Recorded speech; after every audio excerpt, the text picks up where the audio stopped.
बालेश्वर घटना को गुरुतर भाव में निया जाइछि सेथिपाई आवश्यक सरकार को तरफ पदक्षेप निया जाइछि। वर्तमान मध्य मु एम्स को जाउछि सेठी से छात्रींकर जो गुरुतर अवस्था रे से चिकित्सा होउछंती से उपरे निजे अनुध्यान करी देखी एवं को कारण ये सब परिस्थिति हैला ता उपरे तदंत कमिटी आम उच्च शिक्षा विभाग तरफ करा हिछि।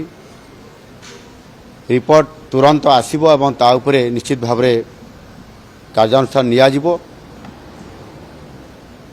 आगामी दिन में मध्य ई जो घटना घटी ताहा उपरे सरकार तीक्ष्ण नजर रहिबो जे भविष्यत रे विभिन्न कॉलेज मानकरे प्रतिष्ठान मानकरे टेक्निकल कॉलेज हो किंबा जनरल कॉलेज हो जोटी तो साधारण भाव में कोठी रैगिंग हुए कोठी सेक्सुअल हारासमेंट करा जाए ये प्रकार जो घटना घटुची ताहा उपरे स्वतंत्र भाव में सरकार गुरुत्वपूर्ण याकू एक प्रसंग हिसाब से नहीं। आगामी दिन में ये घटना केमती न घटिबो ताहा उपरे मध्य स्वतंत्र भाव में उच्च स्तरीय या उपरे तदंत करी आगुआ पदक्षेप केमती निया जाई पारिबो सेथि पाई सबु कॉलेज उपरे फोकस करा जाई पारिबो। Thank you.